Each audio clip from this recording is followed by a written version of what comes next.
আসসালামু আলাইকুম। আমি এখন আনবো খুবই সোজা একটা জিনিস, এটা হচ্ছে লাউয়ের খোসা ভর্তা। সবাই বোধহয় জিনিসটা বানাইছেনও, খাইছেনও, অনেক রেসিপিও আছে। একই জিনিস দিয়ে আমি বানাবো, সাথে আমি শুধু একটু চিংড়ি মাছের মাথা দিব। আপনার ইচ্ছা করলে এটা দিতে পারেন, নাও দিতে পারেন। যে কোনো রান্না কিংবা খাওয়ার একটা মূল জিনিস হচ্ছে এর ফ্লেভারটা। তো আমি এটা যেভাবে তৈরি করব, তাতে যদি আপনারা এইভাবে বানান একবারে, তাহলেই বুঝতে পারবেন যে এটা কেন একটু অন্য রকমের। আসলে এই ভর্তাটা একটু অন্য রকমের কারণ হচ্ছে যে এতে একটা দারুণ ফ্লেভার পাবেন, এবং কি করে সেই ফ্লেভারটা বের করে আনতে হয় সেটাই আমি আপনাদের দেখাবো। একই জিনিস দিয়ে রাখবো, একই সময় লাগবে। আমার অন্য রোজ করতে যতদূর সময় লাগছে অন্যদের, ঠিক ততদূরই সময় লাগবে, এবং তারা যা যা উপকরণ ব্যবহার করছে আমি সেটাই ব্যবহার করব। কিন্তু উপকরণটা একটু ভাজা কিংবা রান্নার একটু টেকনিকের 19-20-এর মধ্যেই এটার স্বাদ সম্পূর্ণ বদলায় যাবে। একবার বানাইলেই বুঝবেন যে এটা কত মজার। তো একটু ভালো মতো দেখে নেন আমি কি করে বানাচ্ছি, এবং একবার এভাবে বানায় দেখেন, তাহলেই বুঝতে পারবেন। তা আসেন দেখি শুরু করা যাক। যাই হোক, আমি এখানে কতগুলা লাউ খোসা এইভাবে কেটে নিচ্ছি, প্রায় 2 কাপের মতো হবে। আর লাউয়ের বিচিগুলাও নিচ্ছি। এটা একটা মাঝারি সাইজের, কি ছোট থেকে একটু বড়, হ্যাঁ মাঝারি সাইজের লাউয়ের খোসায় যতটুকু আসে আর কি। এইখানে আমি কয়েকটা চিংড়ি মাছের মাথা নিয়ে নিচ্ছি, প্রায় 10-12টা। আমি 2 টেবিল চামচ সরিষার তেল গরম করে 8-10টা রসুন এরকম কুচি করা, মানে কুচি কুচি না, কুচি কুচি করা আর কি, বড় বড় কুচি করা, এগুলা দিয়ে দিব।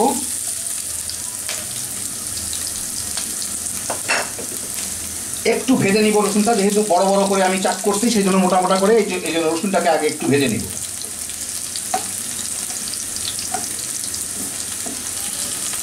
আর বেশি কুচি করলে আমি পেঁয়াজের সাথেই ভাজতাম, একটু পরে এর মধ্যে পেঁয়াজ দিতে হবে আমার। এই আধা মিনিট ভেজেই এর মধ্যে আমি 1 কাপের মতো পেঁয়াজ কুচি দিয়ে দিব।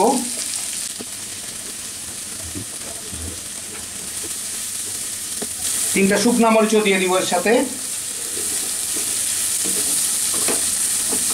দিয়ে পেঁয়াজটাকে একটু হালকা বাদামি করে ভেজে নিব।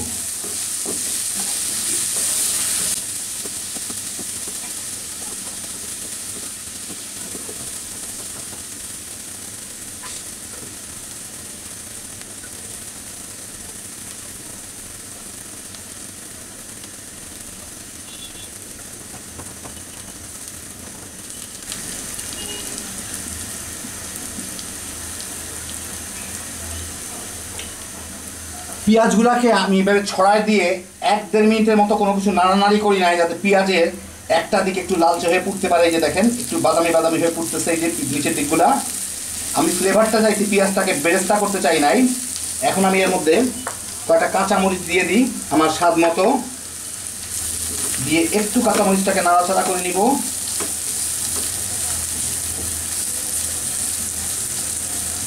এটাকে একটু সমান রেখে, যাতে কাঁচামরিচও একটু পোড়া দাগ লাগে, পেঁয়াজের আর এক পিঠেও একটু পোড়া দাগ লাগে।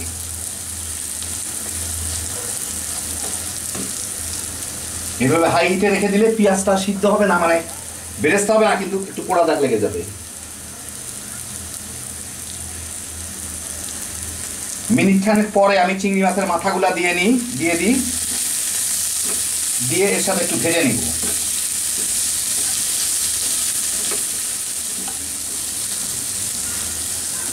এই মিনিট খানেক চিংড়ি মাছগুলা ভেজে আমি এর মধ্যে লাউ আর খোসাগুলা দিয়ে দিব।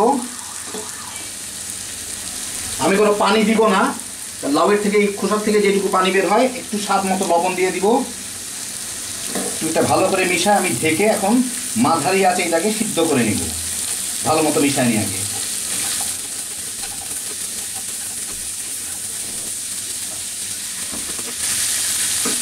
ভালো মতো মিশিয়ে নিলাম। এখন আমি এটাকে ঢেকে আঁচটাকে মাঝারি করে লাউয়ের খোসাটা সিদ্ধ করে নিব। মাঝে 2-1 বার নেড়ে দিব, মানে উল্টায় পাল্টা দিব আর কি। 3-4 মিনিট পর একটু নেড়ে দিই, নিচের গুলা উপরে, উপরের গুলা নিচে, আবার ঢেকে দিই। মাঝারি আছে সিদ্ধ হয়ে যাক, খুব বেশি সময় লাগবে না।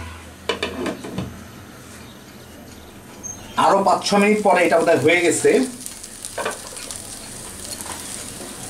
এর মধ্যে আমি এখন কতগুলা ধনিয়া পাতার কুচি দিয়ে দিব। দেখেই বোঝা যাচ্ছে, যে দেখেন পানি পানি কালার হয়ে গেছে।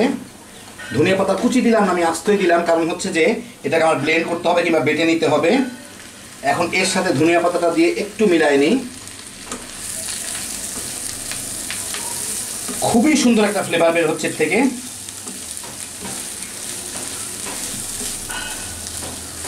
শুধুমাত্র ধনিয়া পাতাটা নরম হওয়া পর্যন্ত, এই কয়েক সেকেন্ড।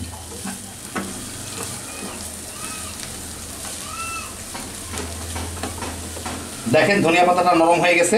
এখন আমি এটাকে চুলাটা বন্ধ করে দিই। আমি একটু ঠান্ডা করে এটাকে বেটে নিব কিংবা ব্লেন্ড করে নিব। এই দেখেন হয়ে গেল আমার লাউয়ের খোসা কিংবা চোচা ভর্তা।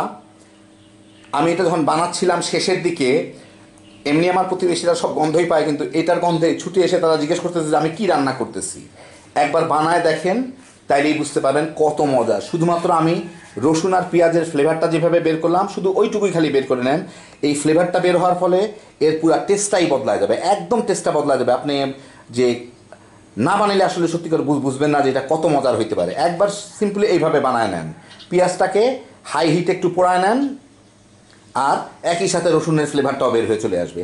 আর কিছু দরকার নেই আপনার। তারপর নর্মাল যেভাবে রান্না করেন সেভাবে রান্না করেন, পেঁয়াজ বেরেস্তা করার দরকার নাই, শুধু হাই হিটে এক এক সাইডটা পোড়ায় নেন, তাইলেই হয়ে যাবে। হ্যাপি জোশের একটা আইটেম, খুবই সহজ, খুবই রিফ্রেশিং। খালি বানাইবেন আর তামা করে খাইতে পারবেন। আর আরেকটা কথা, যদি চিংড়ি মাছের মাথা না থাকে কিচ্ছু অসুবিধা নাই, চিংড়ি মাছ দিলেও হবে অথবা চিংড়ি মাছ না দিলেও হবে, কিন্তু খাইতে প্রায় কাছাকাছি একই রকমের লাগবে। তো দেখেন কত সহজে হয়ে গেল। আল্লাহ আপনাদের সবাইকে ভালো রাখুন, সুস্থ রাখুন, নিরাপদে রাখুন। ইনশাল্লাহ বেঁচে থাকলে আবার দেখা হবে। আল্লাহ হাফিজ।